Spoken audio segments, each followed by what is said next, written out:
Mi mujer me llamó su marido de prueba en el lanzamiento de su consultora. Me entregó los papeles del divorcio delante de 200 invitados y sonrió como si hubiera ganado. Lo que ella no sabía es que yo era el dueño del edificio, del software, de las líneas de crédito, de todo sobre lo que se sostenía su imperio. Le di 60 minutos antes de cortar el suministro. Me llamo Garrett Hampton. Tengo 47 años. Y hasta hace 3 semanas creía que entendía a mi mujer. Pensaba que nuestro matrimonio, aunque no era perfecto, estaba construido sobre algo sólido. Resulta que yo solo era la base sobre la que ella se apoyaba mientras estiraba la mano hacia algo que deseaba más.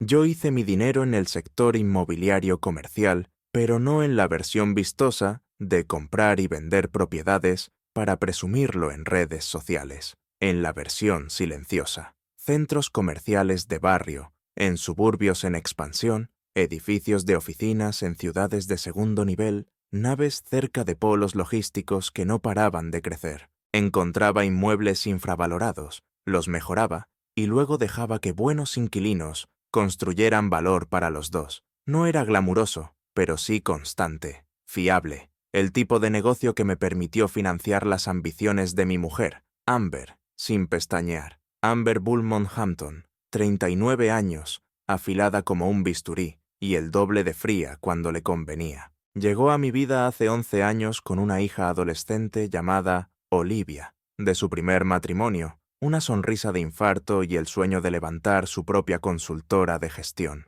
Me enamoré como un idiota. Era brillante, incansable, y me hacía sentir que formaba parte de algo más grande que contratos de alquiler y tasaciones. Tuvimos a Dylan cuando Amber tenía 27 años. Ahora él tiene 12. Buen chaval. Juega al fútbol, colecciona cromos de béisbol y todavía me da un abrazo antes de dormir, aunque seguramente sus amigos piensen que eso da vergüenza. Olivia tiene 15 ahora. Es callada, pero observadora. Siempre ha mirado a su madre con ojos cautelosos, como si estuviera estudiando un libro de texto en el que no termina de confiar. Durante los últimos 3 años, he sido el socio silencioso de Amber, no de forma oficial, no en un papel, pero sí en todo lo que importaba. Financié el arranque de Beaumont Advisory Group, 14,5 millones de dólares en 3 años. Capital semilla, gastos operativos, presupuestos de marketing, acondicionamiento de la oficina. Presenté a Amber a directivos que yo conocía por mis operaciones inmobiliarias.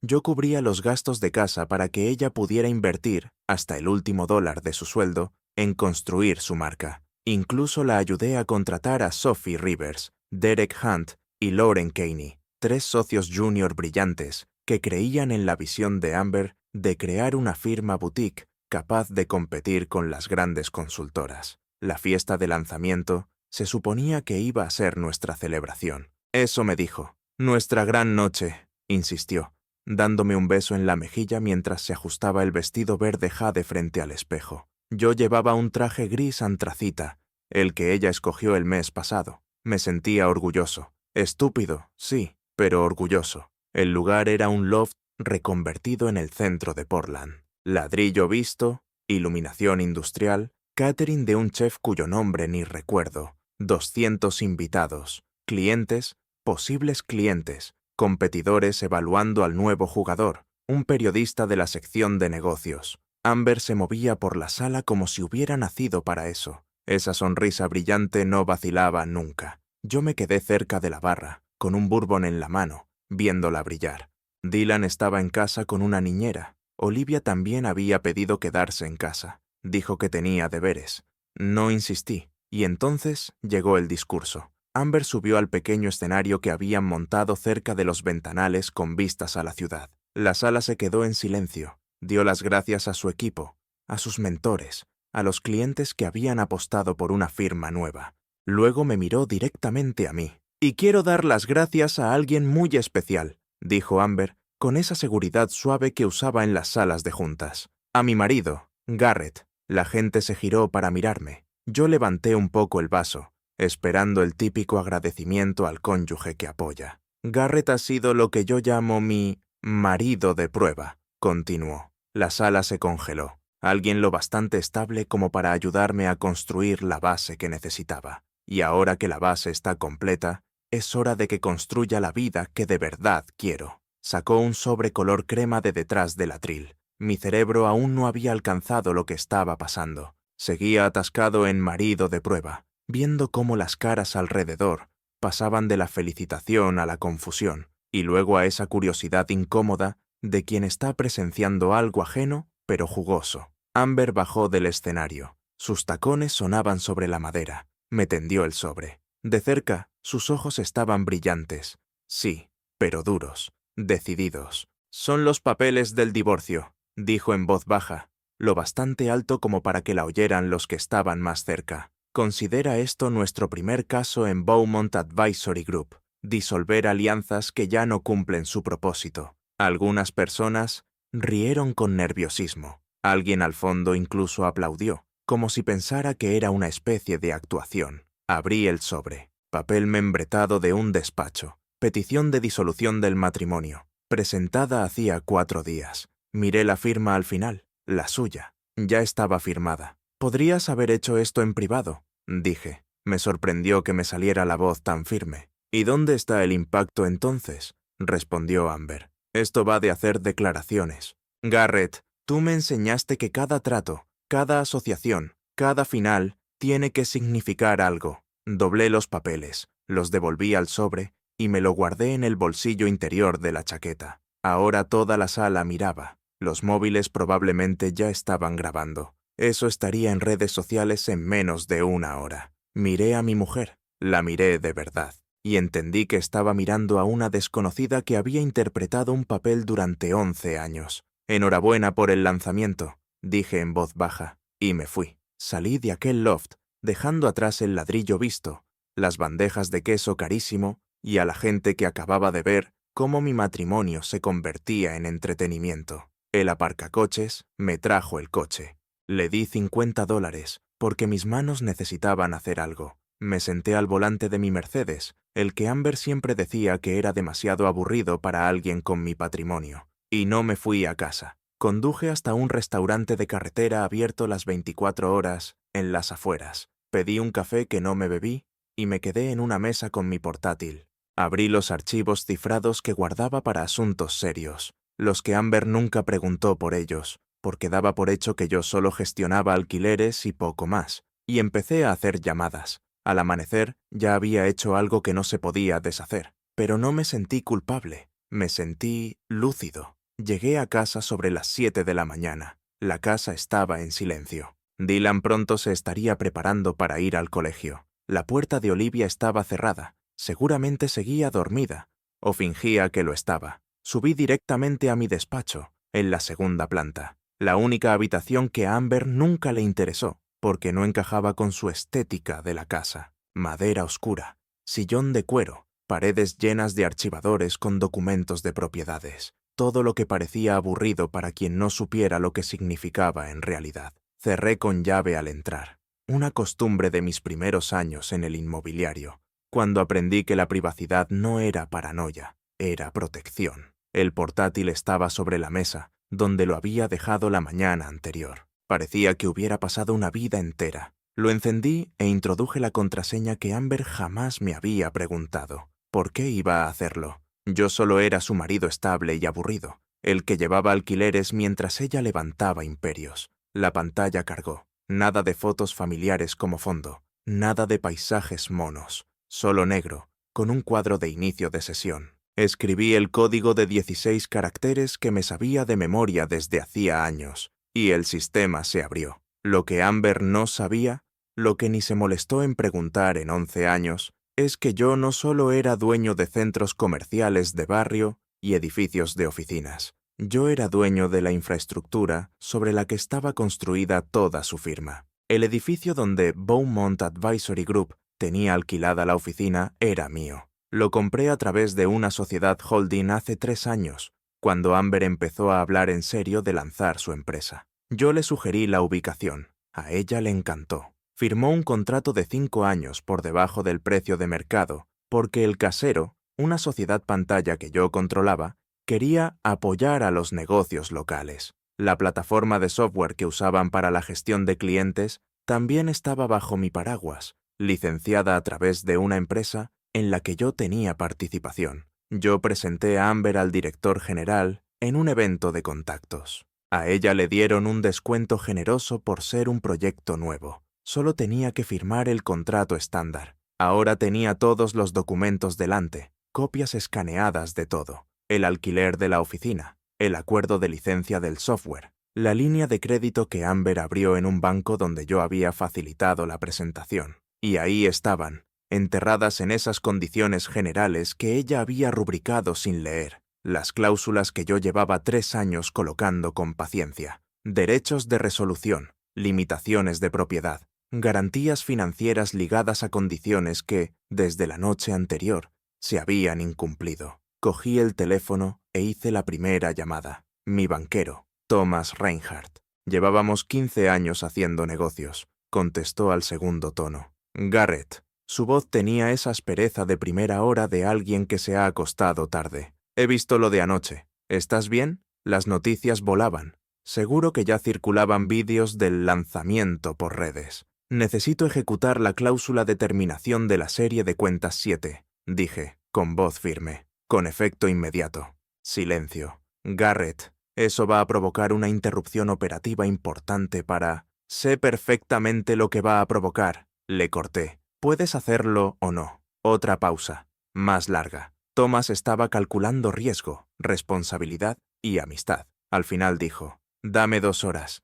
tengo que coordinarlo con cumplimiento normativo. 1 hora, respondí. Y Thomas, ni una llamada a Amber, ni un aviso. Esto es negocio, no caridad. Entendido, dijo, en voz baja, y colgó. Me recosté en el sillón y miré la pantalla, la base sobre la que Amber había estado apoyada mientras me llamaba marido de prueba, estaba a punto de desaparecer, y yo solo estaba empezando. Puse el móvil en modo avión durante exactamente 4 horas, no por miedo, sino por control. Quería que todo se ejecutara, que cada pago automático fallara, que cada autorización de crédito se rechazara, antes de que Amber se diera cuenta de lo que estaba pasando. A las 11:30, quité el modo avión. El teléfono no vibró, convulsionó en mi mano, como si fuera un animal vivo y moribundo. La pantalla se encendió con notificaciones, cayendo en cascada tan rápido que los números se emborronaban. 42 llamadas perdidas. Se actualizó. Otro salto. 136 mensajes de texto entrando de golpe. El primero, de Amber. ¿Qué has hecho con las cuentas? Llámame ahora. Luego, de Sophie Rivers, una de sus socias junior. Garrett. Algo va mal con el acceso al banco. Amber está en pánico. Por favor, llama. Y después Amber otra vez, cambiando el tono. Esto es sabotaje. Te lo juro. Garrett, como estés haciendo esto por rencor. No respondí. Me quedé sentado en el despacho, con el café enfriándose, viendo cómo el contador de llamadas perdidas pasaba de 200. El móvil seguía zumbando, mensaje tras mensaje, avisos de buzón de voz acumulándose, y entonces apareció un número nuevo. Preston Beaumont, el padre de Amber, 78 años, ex socio director de Beaumont & Associates, uno de los despachos de derecho corporativo más temidos de Oregón. Se había hecho media reputación intimidando a gente al otro lado de una mesa de reuniones. El mensaje decía, tenemos que hablar, no lo hagas más feo de lo necesario. Dejé el teléfono sobre la mesa y fui a preparar café nuevo. Cuando volví 15 minutos después, las llamadas perdidas ya habían pasado de 300, 312, para ser exactos, luego 328, y seguía. Con 336 llamadas perdidas, sonó el timbre. No fue un aporreo nervioso, ni golpes desesperados. Fue un timbrazo contenido, medido. El tipo de timbre que decía, estoy aquí por negocios, no por emociones. Bajé despacio. Me tomé mi tiempo. Dejé que quien fuera esperase en el porche mientras yo decidía si esa conversación merecía la pena. Miré por la mirilla. Era Preston Beaumont.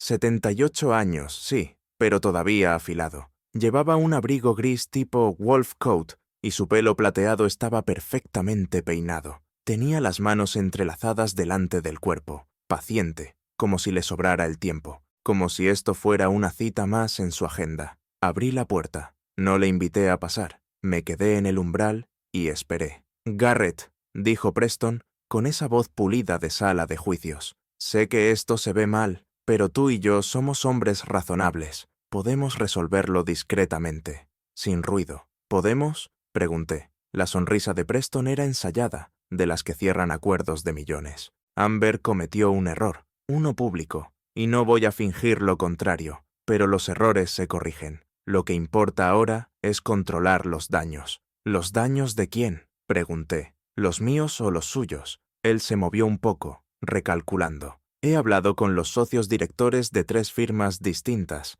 Podemos estructurar la recompra de tu inversión. Te devolvemos todo y añadimos un 20% por las molestias. Te vas entero. Estabilizamos Beaumont Advisory y todos seguimos adelante. Yo no hice una inversión, dije, en voz baja. Yo levanté toda su operación desde cero. El alquiler de la oficina, las líneas de crédito, los contratos con proveedores, todo corre por sistemas que yo controlo. A Preston se le movió la cara. Solo un instante, lo justo para que yo entendiera que Amber no le había contado ese detalle a papá. Entonces hablemos de condiciones, dijo, recuperando el tono con una suavidad impecable. Pon tu precio. No quiero dinero, respondí. Quiero que entienda qué pasa cuando tratas a la gente como peldaños. La mandíbula de Preston se tensó. Estás cometiendo un error, Garrett. Amber tiene recursos. Recursos legales.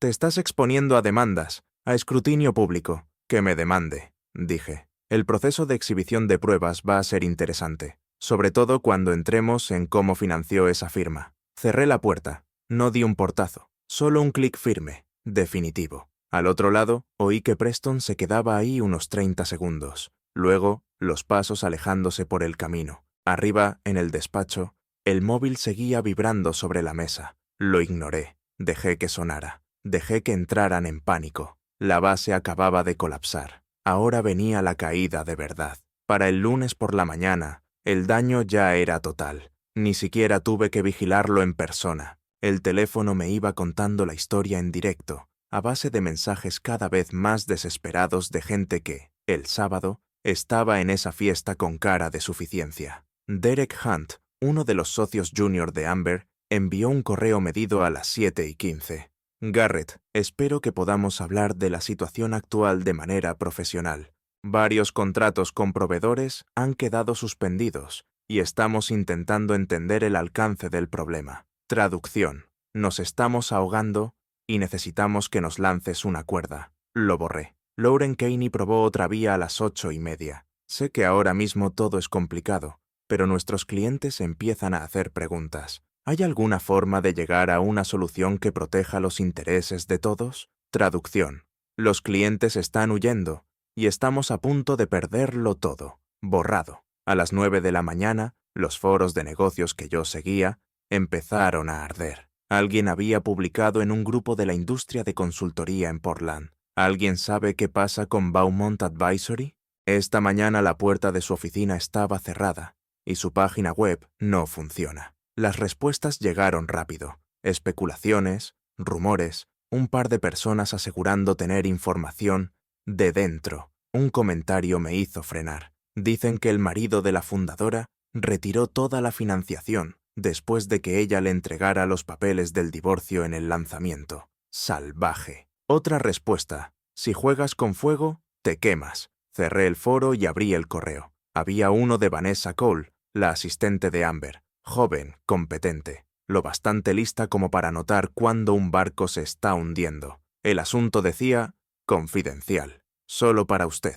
Lo abrí. Señor Hampton, no sé si leerá esto, pero creo que debería saberlo. La señora Hampton me pidió la semana pasada que ocultara ciertos documentos financieros. Dijo que era práctica habitual, pero algo no me cuadró. Adjunto copias escaneadas. No quiero formar parte de lo que sea que esté pasando. Lo siento. Se cargaron los adjuntos, extractos bancarios con transferencias que yo nunca había autorizado, solicitudes de préstamo presentadas con firmas falsificadas que se parecían lo suficiente a la mía como para engañar a cualquiera que no mirara con lupa, un borrador del acuerdo de operación de Beaumont Advisory donde Amber figuraba como única propietaria, sin ni una mención a mi aportación de capital. Llevaba meses planeándolo, quizá más. El divorcio no era una decisión impulsiva, tomada en caliente. Era una salida calculada, Reenvié todo a mi abogado con una sola frase. Añade fraude a la demanda. Sonó el teléfono.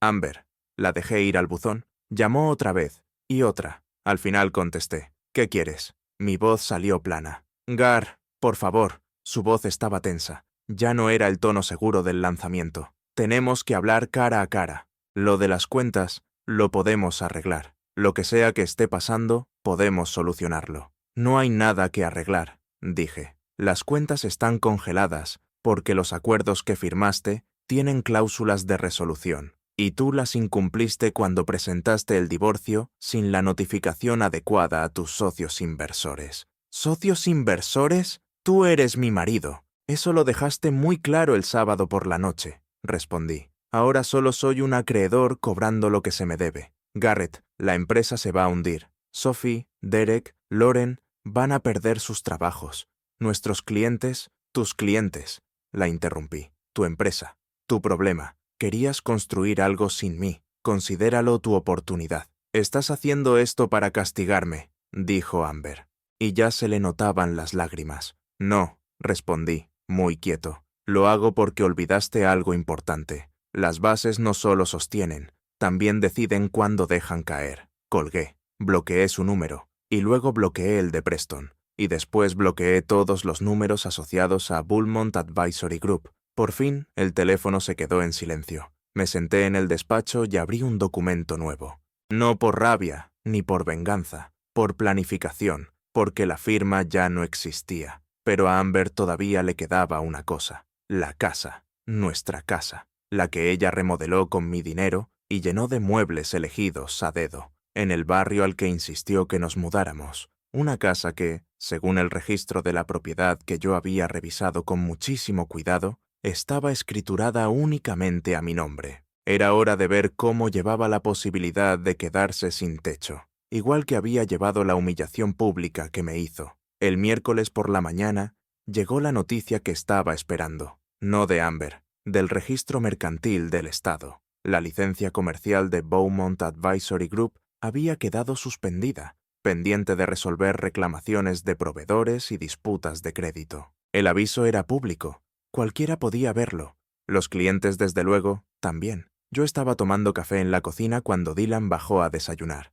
12 años, aún con el pijama del fútbol, el pelo apuntando en 3 direcciones. «Papá, ¿dónde está mamá?», preguntó, sirviéndose cereales. «Se va a quedar en otro sitio una temporada», dije. Simple, honesto, adecuado para su edad. «¿Por lo del divorcio?», lo soltó Dylan, como si preguntara por el tiempo. Lo miré con atención. «¿Tú sabes eso?», me lo dijo Olivia. Respondió, masticando. «Dijo que mamá hizo algo muy cruel en su fiesta y que ya no estáis juntos». Olivia, 15 años, observadora hasta decir basta. Seguramente había atado cabos antes que yo. «Sí, es básicamente eso», dije. Dylan asintió y siguió comiendo en silencio un momento. «Entonces, ¿estás triste?». ¿Lo estaba? Lo pensé. De verdad lo pensé. «No», contesté. «Estoy cansado, pero no triste». «Bien», dijo Dylan. «Mamá siempre estaba con el móvil de todos modos. Los niños se enteran de más de lo que creemos.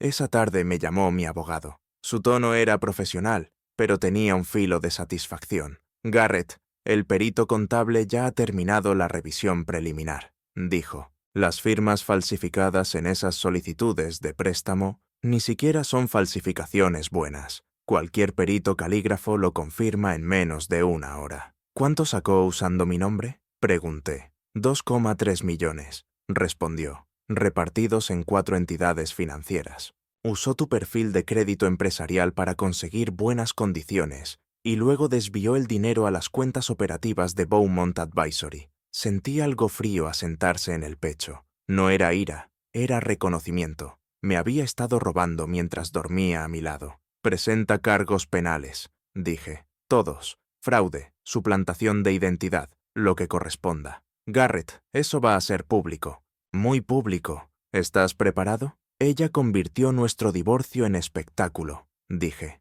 «Que aguante también las consecuencias de que todo sea público». Hubo una pausa. «Entendido», dijo al fin. «Tendrás la documentación presentada antes de que acabe el día». Esa misma noche, 3 socios junior de Amber se pusieron en contacto. No con ella. conmigo. Sophie Rivers envió un correo medido. Señor Hampton, estoy explorando opciones fuera de Beaumont Advisory. Si está planificando algún nuevo proyecto, agradecería poder hablar sobre una posible colaboración. Derek Hunt fue más directo. El barco se hunde, y yo no me hundo con él. ¿Café esta semana? El mensaje de Lauren Caney fue el más simple. Debí haber hecho más preguntas. Lo siento. ¿Podemos hablar? Lo habían entendido. La firma estaba muerta. Amber era tóxica, y yo era quien tenía el capital y los contactos para construir algo nuevo. Les respondí a los tres con el mismo mensaje. Viernes, 10 en punto, en mi despacho.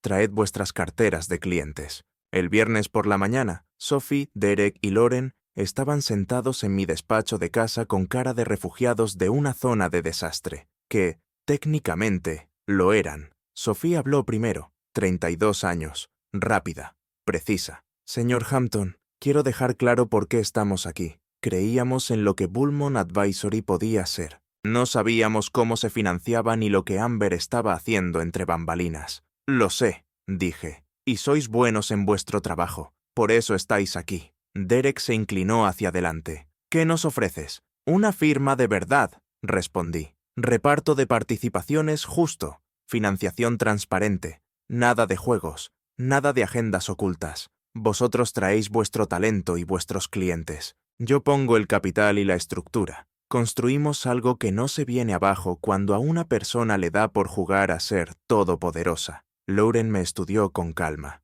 ¿Cuál es la trampa? No hay trampa, dije, pero yo mantengo el control. 60%. Vosotros tres os repartís el 30%, a partes iguales. El 10% restante va a bonus por objetivos ligados al crecimiento de la firma. Si queréis más participación, la ganáis creando valor. Se miraron entre ellos. Era una oferta real. Mejor que ir mendigando trabajo en firmas consolidadas y volver a empezar desde abajo. ¿Y Amber? Preguntó Sophie, en voz baja. ¿Y qué pasa con ella? Respondí. Va a pelear. Contra esto. Contra vosotros. Lo llamará venganza, sabotaje, lo que le sirva para dar pena. Hice un gesto con la mano. Que lo intente. Tengo peritos, rastro documental y denuncias por fraude presentándose ahora mismo. Ella puede contar la historia que quiera. Las pruebas cuentan otra. Derek asintió despacio. ¿Cuándo empezamos? El lunes, dije. Ya he cerrado una oficina en el centro.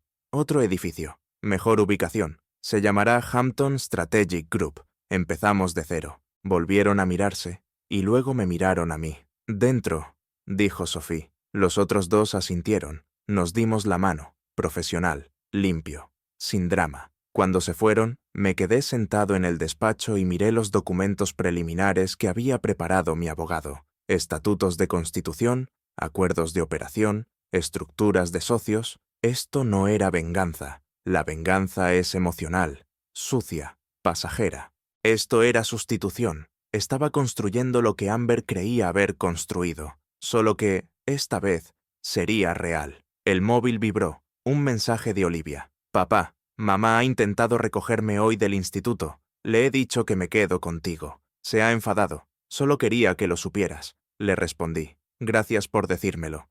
Estás a salvo aquí. Aparecieron los 3 puntos escribiendo. Ya lo sé. Te quiero, papá. 15 años y ya había elegido bando. No porque yo se lo hubiera pedido, sino porque llevaba años viendo cómo operaba su madre, y sacó sus propias conclusiones. La base ya no estaba, la firma estaba muerta, pero algo mejor ya empezaba a tomar forma. Y Amber estaba a punto de aprender que el hombre tranquilo al que llamó marido de prueba llevaba años levantando imperios, mientras ella se dedicaba a construir una marca. 2 semanas después de presentar la denuncia penal, la noticia estalló tal y como yo esperaba. El Portland Business Journal lo sacó como titular principal. Una exfundadora de consultoría se enfrenta a cargos por fraude. Amber Beaumont, acusada de suplantación de identidad y fraude bancario. El artículo lo desgranaba con frialdad. 2,3 millones de dólares obtenidos mediante firmas falsificadas. 4 entidades financieras afectadas. Un patrón de tergiversación deliberada durante 8 meses. Las pruebas ya eran de dominio público. Documentación bancaria, análisis pericial de la escritura, informes de contabilidad forense. Yo estaba en la oficina de Hampton Strategic Group cuando Sophie me enseñó el artículo en su tableta. Llevábamos abiertos una semana. Ya teníamos 3 antiguos clientes de Beaumont Advisory y 2 nuevos. «Te va a echar la culpa de esto», dijo Sophie en voz baja. «Ya lo está haciendo», respondí. Su abogado mandó ayer un comunicado a la prensa diciendo que soy un rencoroso y que estoy usando mis recursos para destrozarle la carrera por despecho. Derek se acercó desde su mesa. «Lo he visto, y no le está saliendo bien. Los comentarios son una carnicería. La gente recuerda el vídeo de la fiesta. Tenía razón. Las imágenes de Amber entregándome los papeles del divorcio mientras me llamaba marido de prueba se habían hecho virales. Los medios locales lo cubrieron. Los foros de negocios lo destriparon. Cuando salieron los cargos por fraude, la gente unió los puntos en segundos. Un comentario que vi lo resumía perfecto. Humilló públicamente a su marido en una fiesta pagada con su dinero, y luego la pillaron robando millones a su nombre. Eso no es persecución por venganza, son consecuencias. Loren entró con café en la sala de reuniones, donde revisábamos propuestas de clientes. «Garrett, me ha llamado alguien de la fiscalía. Quieren entrevistarnos a los 3 sobre lo que vimos en Beaumont Advisory». «¿Qué les has dicho?», pregunté. «Que colaboraremos al 100%, dijo Loren. «Tenemos correos, documentos, registros de transacciones, todo lo que necesitan para fijar la línea temporal». Asentí. Así era como tenía que hacerse.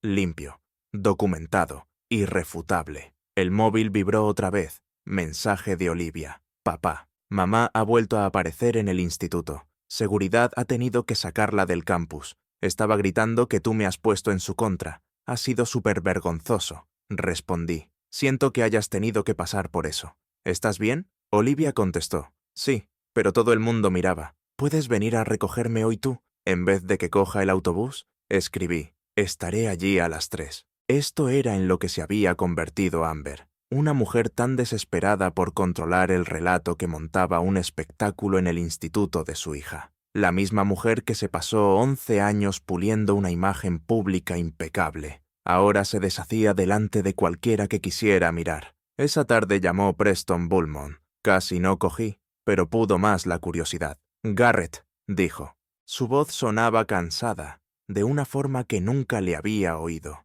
«Te llamo como padre de Amber, no como su abogado, extraoficial. Estoy escuchando». «Te escucho», dije. «Ha cometido errores, graves, no lo discuto, pero estos cargos penales van a destruir lo que le queda de carrera. ¿Hay alguna manera de resolverlo antes de que llegue a juicio?». «¿Qué propones?», pregunté, aunque ya lo intuía. «Que se declare culpable de cargos menores, que devuelva todo el dinero, que acepte libertad condicional. Tú recuperas tu dinero con intereses, y después, al cumplir las condiciones, se le elimina el antecedente. Tiene una oportunidad de rehacer su vida, y a cambio, tú no declaras», añadió. «No aportas más pruebas, dejas que la fiscalía trabaje con lo que ya tiene». Me quedé en silencio un momento. No porque me tentara, porque quería que Preston entendiera exactamente por qué la respuesta era no. «Preston, tu hija no solo me robó a mí»,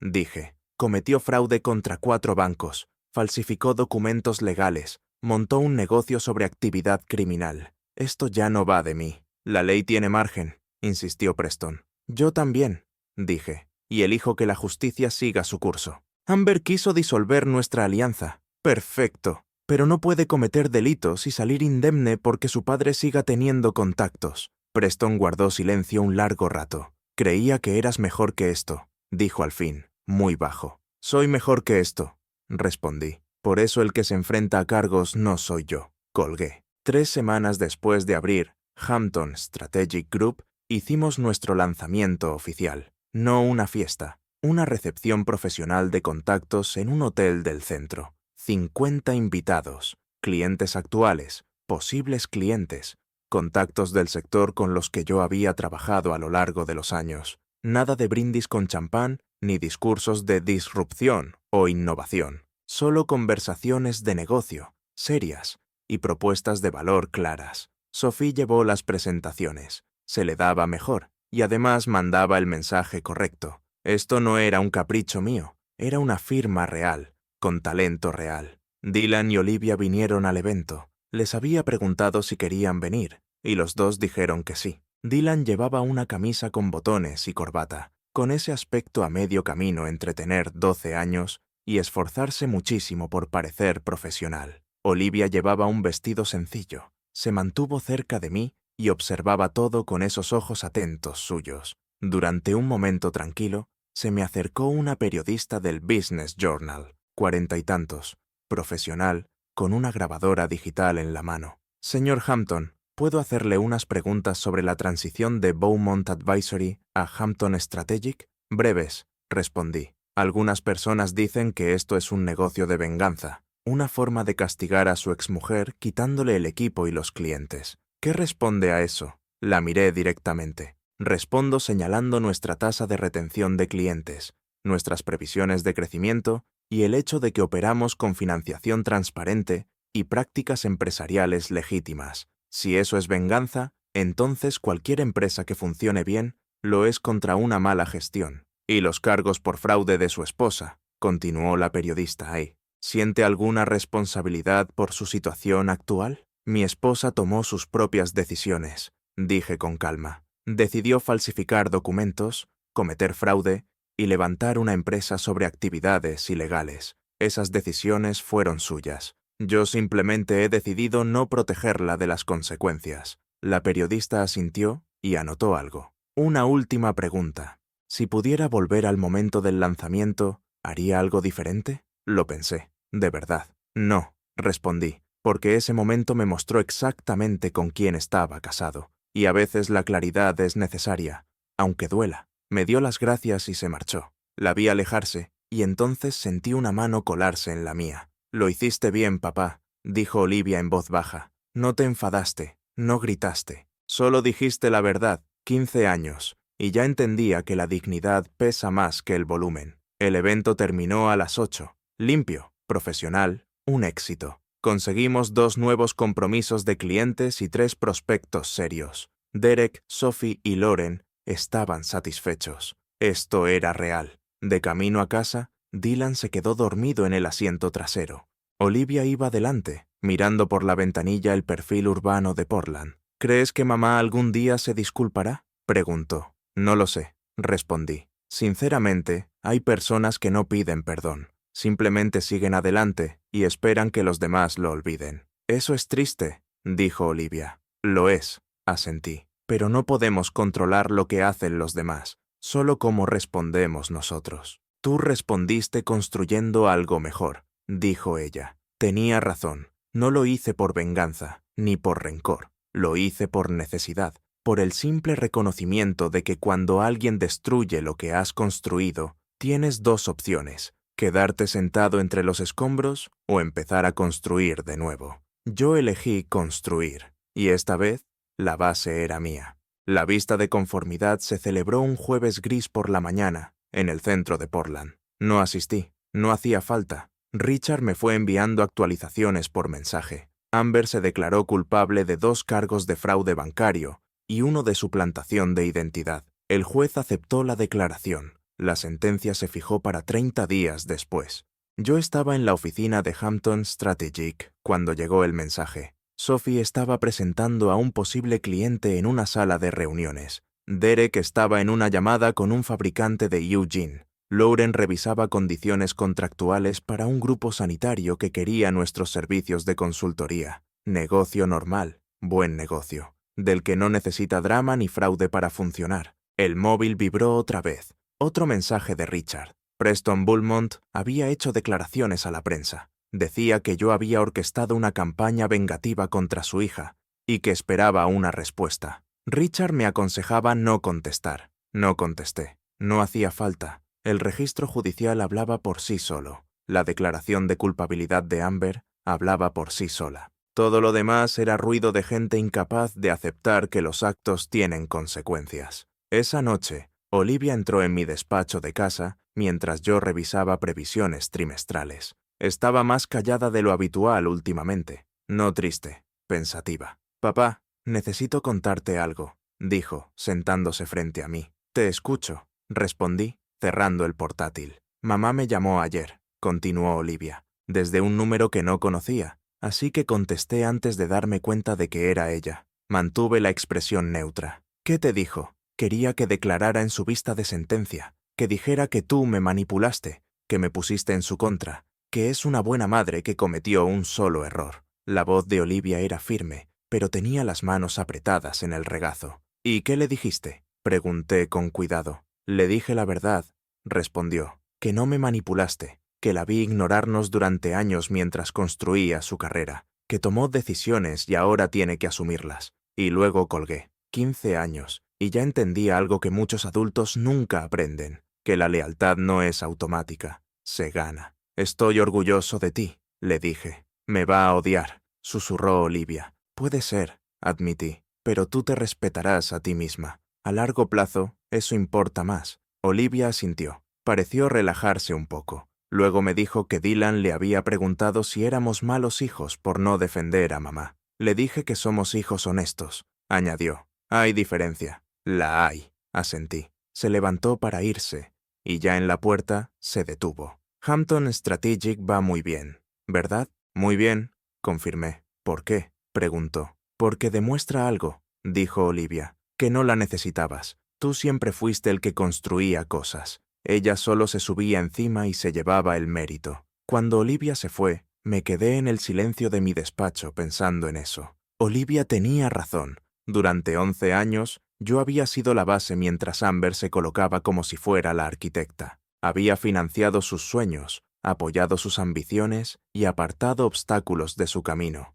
Y, en el momento en que creyó que ya no me necesitaba, me descartó en público, con crueldad, sin pensárselo 2 veces. Pero las bases no desaparecen cuando alguien deja de apoyarse en ellas. Siguen ahí, firmes, listas para sostener lo siguiente que merezca la pena construir. Yo levanté Hampton Strategic sobre esa misma base, mi capital, mi red de contactos, mi reputación. La diferencia es que, esta vez, no me escondía en la sombra, estaba presente, visible, un socio de verdad, al mismo nivel que Sophie, Derek y Lauren. 3 semanas después, se cerró la vista de sentencia. 5 años de libertad condicional bajo supervisión. $200.000 en concepto de restitución, servicios a la comunidad y antecedentes penales por delito grave de forma permanente. La carrera de Amber en consultoría había terminado, su reputación destruida.